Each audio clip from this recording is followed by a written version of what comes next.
Hey, welcome everybody. It's time once again for another episode of WVU Marketing Communications Today. Brought to you by the good folks at West Virginia's Marketing Communications online graduate programs. So listen as we explore the unique MarComm strategies that will help you inform, persuade, and inspire your audiences with our host, who always does all three, Michael Lynch. Hey, sir. Hey, how you doing today? I'm good. You look all bundled up. You got your WVU sweatshirt on here. It must be cold in Chicago. It is a little bit brisk, not quite as warm as it's been for the last few weeks, but the seasons have finally changed up here. I'm in California. They say it never changes, but there's a subtle change. You know, stuff doesn't fall out of the sky, at least not the white stuff here, but it does change a little bit here. So we're waiting for that to happen. This is still hot here.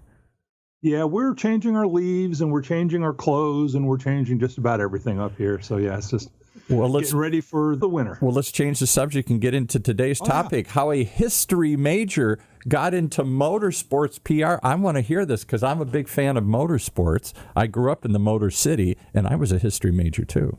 This subject likewise fascinated me an awful lot. I am incredibly pleased today to have David Hovis, who is the Marketing Communications Manager for Team Penske.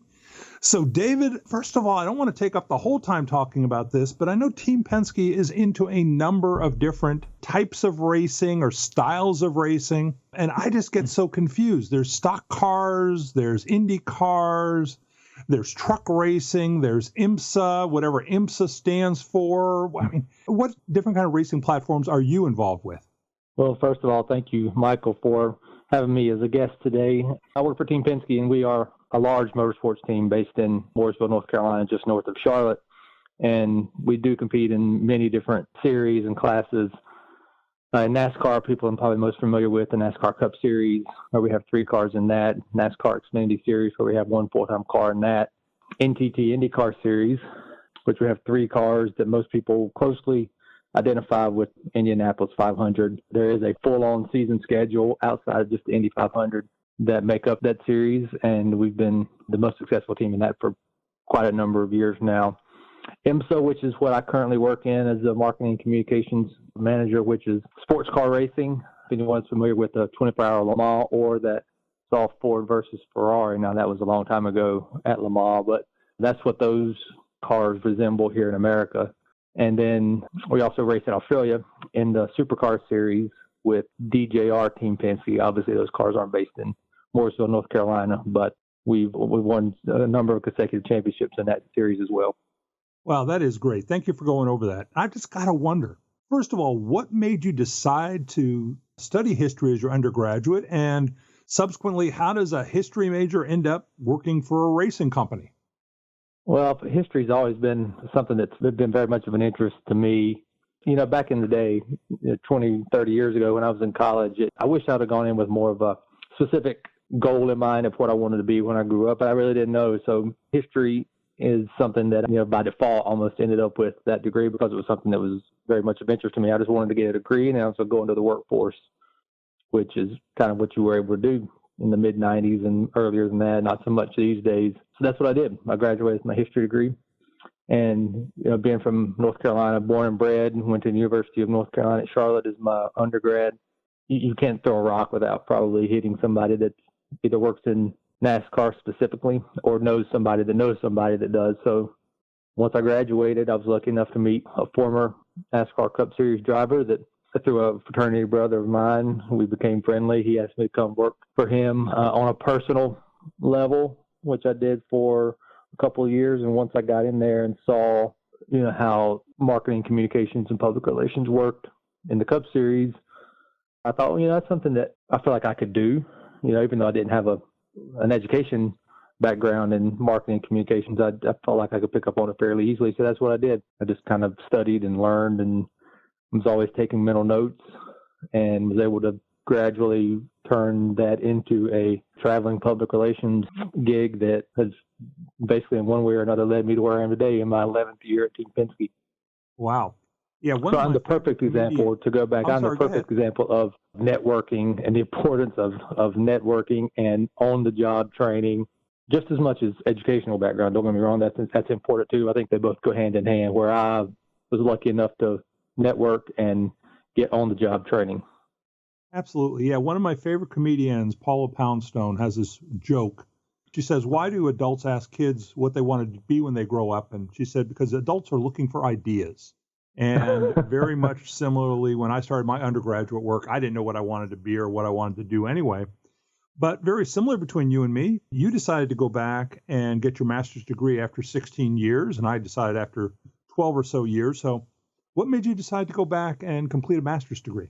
For that very reason that I was just talking about, that my education per se in marketing communications, as it relates to motorsports and professional sports, came through experience on the job. I did not have that formal educational training in marketing communications, and that's something that always stuck with me. It always made me, in certain decisions that needed to be made, always made me kind of second guess myself, because I didn't have a training to fall back on. Am I doing this right? Is this the right decision to make? So Team Penske has a great tuition reimbursement program that allows you to go back to school. So after him and hawing over that decision for a while, I decided to go back and do it. And honestly, one of the best decisions I've personally ever made. It was the WVU IMC program online. Is a fantastic program. It allows you to be able to hold down a full-time job, which my full-time job when I first started was also traveling just about every weekend of the year. So it's very easy to do. And now I feel like I have that formal education to go with the hands-on experience that I've had from over 15 years in the business. Perfect. Well, tell me what is, and I know there probably is no such thing as a typical day with Team Penske, but what would a typical day for David look like? In the current role that I am with our IMSA program, I kind of work as both a marketing manager and a communications manager in something like the NASCAR Cup Series. That role would be split up. Typically, you'll have somebody that works in PR communications, somebody that works in marketing, but mine could vary anywhere from working on a national television campaign with Acura that we did last year.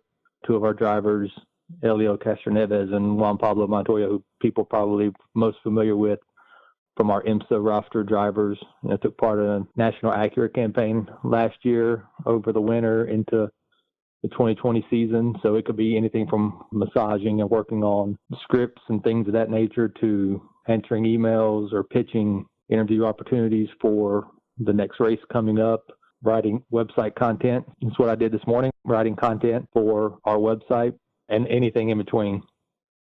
Yeah, I know some aspects of motorsports have kind of ebbed and flowed. I know that NASCAR was just rabidly popular for a number of years, and I'm not really sure if that has ebbed yet. I try to get to the Indy 500 as often as I possibly can, being in the Midwest, and there's never a shortage of people there, except for, of course, this year.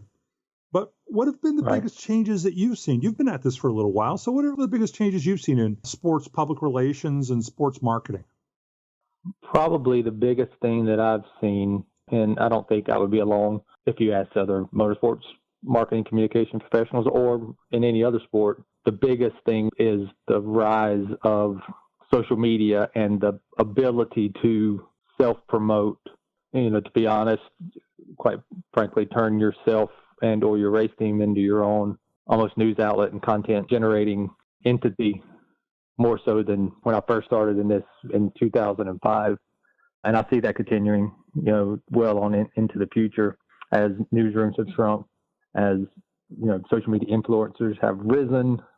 Almost a benefit if you are able to combine your digital efforts and your social media efforts to turn yourself into your own news outlet of yourself, to promote yourself, to generate your own content, and to push that out via social media and other avenues that can then be picked up and amplified by influencers and or the other media members that cover your sport or sports in general. To me, that's been quite possibly the biggest game changer as far as marketing and public relations in all of sports in the last 15 years. Okay, before we go to break, I just got a question. What happens to you, or what happens in sports marketing if, let's say, Helio Castroneves gets on Dancing with the Stars, or if Will Power wins, which is another one of your racers, wins the Indy 500? I mean, how does that change your day in, day out job? Well, it can change it quite a bit, because you're looked at as the Indianapolis 500 winner for the rest of the year, so that automatically puts more eyeballs on you for the rest of the schedule. We don't have that problem that much with Elio because all the eyeballs are on him all the time anyway, more so for Dancing with Stars than being a 3-time Indy 500 champion. So let's go ahead and take a little break. And when we get back, I'd love to hear about what you consider to be some of your most rewarding experiences since you've been doing this. Absolutely. Okay, and while we tease you with that, let's tease you with some other ideas here as well. WVU's Integrate Conference, it's moved online, only makes sense. Everything else has. Marketing communications experts from a variety of industries are exploring how and what to say during this unprecedented global pandemic. You can view the schedule and tune into the live virtual sessions. Just write this down, integrate.wvu.edu. That's the West Virginia University's famous Integrate Conference. It's online this year, and you can find out all about it at integrate.wvu.edu. Okay, don't put your pen down because we got one more for you here. West Virginia University's new Digital Marketing Communications Master's Degree program. It's fully online as well and can be completed in 1 year. With built-in certifications from platforms like Google and Facebook, the program gives you both the strategy and skills you need to reach audiences today on existing and emerging media, just what our guest was talking about here. Learn more at marketingcommunications.wvu.edu. That's marketingcommunications.wvu.edu. Okay, back to Michael and his guest. Excellent. Well, thank you so very much. David, I kind of teed this up before we went to break, but what are some of the most rewarding experiences, some of the most rewarding things that have happened to you since you've been in sports marketing or since you've been with Team Penske? Well, I think the two that come to mind, and both happened since I've been at Team Penske. Team Penske has been racing since 1966, and we didn't win our first NASCAR Cup Series championship. We had won plenty of Indy 500s, plenty of IndyCar races, plenty of sports car races. We even had won a Formula One race in the mid-'70s as the last American constructor, as they call it, to win a Formula One race. But we'd never won a NASCAR Cup Series championship. And the driver that I was with for 6 of my 11 years at Team Penske, Brad Keselowski, was able to finally win Roger Penske's first NASCAR Cup Series championship in 2012. And it was almost, we were a little bit of an underdog because we were going up against Jimmy Johnson during almost the height of his dominant reign through the Cup Series. I think he had already won 5 championships and was going on to win 2 more, if I'm not mistaken. So to be able to best him for the championship in 2012 and give Mr. Penske his first title that night at Homestead, Miami Speedway, was something that I will personally never forget. And then the second one is probably in 2016, we celebrated the 50-year anniversary of Team Penske with a year-long celebration through marketing, PR, social media, digital efforts. But it kicked off with a big gala in downtown Charlotte where we had everybody that's driven for Team Penske over the 50 years that is still with us in town in Charlotte for a big event to kick off the year-long celebration that we were getting ready to roll out. So to be able to be a part of that, a part of Roger Penske's 50-year anniversary, was pretty special too. Sounds very exciting, but not to kind of move into a downer sort of subject here, but I had to miss the Indy 500 this year because they didn't let anybody sit in the stands. And we just got notification that the IndyCar race and the NASCAR race is not coming to the Chicago Motor Speedway this year. So how has Team Penske really been affected by, or how have they adapted to the coronavirus pandemic?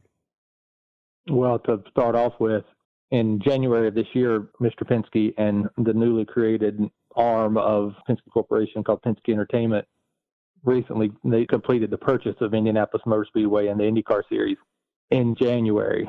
So for the Indy 500 to be having to be run without fans was a very tough decision for Mr. Penske because of the high regard he holds for that race, for the mystique and the tradition and the pageantry that includes the fans.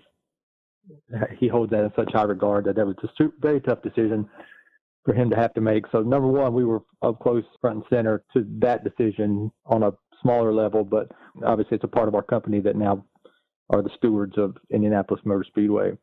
But for me personally, the coronavirus means no travel. I've only traveled to one race this year, and that was the first IMSA race, 24 Hours of Daytona. Since then, it's been working remotely, and I think a lot of us have figured out and improved upon the ways where you can work remotely. It's always going to be more beneficial if you're actually at the events you're covering. But when the situation arises, it's become clear that it can be done. It can be done with less of a crew and done just as well, if need be, from a remote location. Now, I'd rather be at the racetrack covering the race, but it's been obviously the biggest change, thanks to coronavirus, is the lack of travel. Now, I'm going to ask you to, again, pull your crystal ball out from under your desk here for a second. When this pandemic has passed, and it will pass, will things get back to normal? Will you be traveling again? Will people really be on site as much? Or do you think we've gotten kind of a new paradigm here, kind of a new way of doing things where this is the way it is now?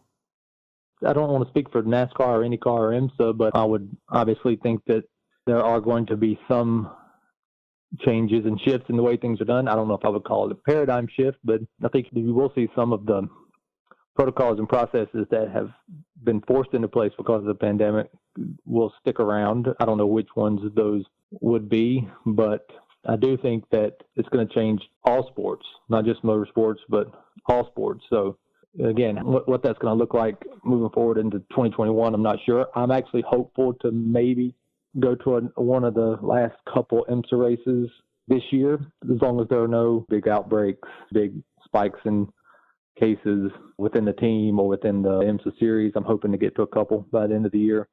Certainly, I do think there will be some changes for 2021.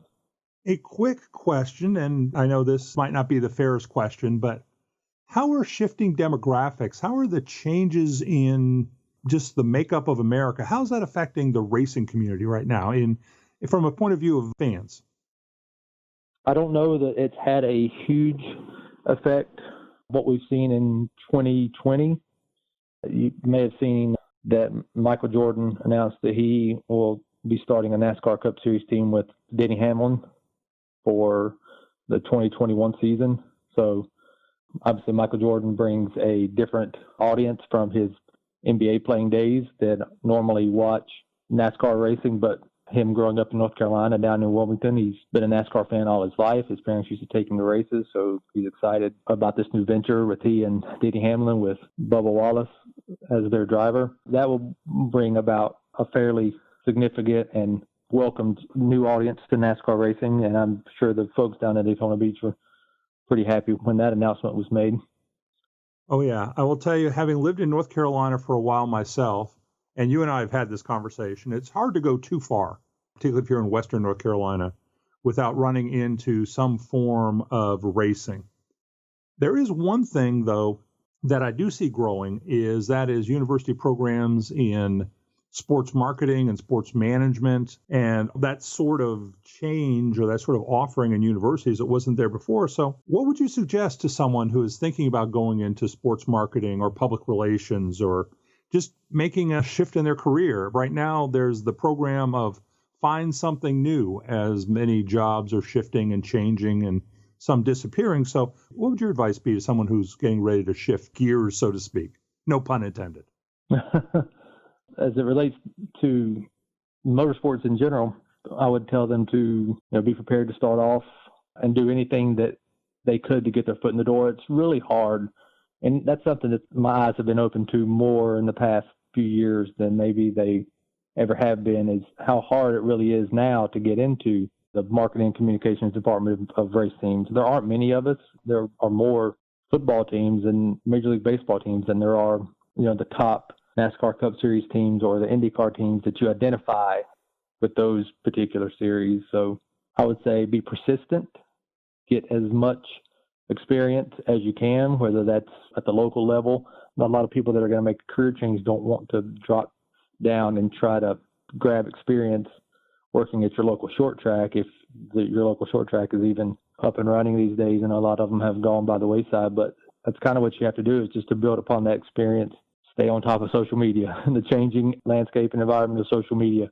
That's always going to be something that you can hang your hat on. Well, I want to tell you that today I have been absolutely delighted to have as my guest David Hovis, who is the Marketing Communications Manager for Team Penske. I hope that the audience has enjoyed this conversation as much as I have, being a huge sports fan. Always fun to talk about sports marketing and public relations. So again, thank you so much, David, and I hope everyone has a wonderful day and stay safe and stay well out there. Yeah. You've been listening to WVU Marketing Communications Today, brought to you live from West Virginia University, a weekly program that sits at the intersection of data-driven decision-making and marketing practice, only on the Funnel Radio Network, for at-work listeners like you.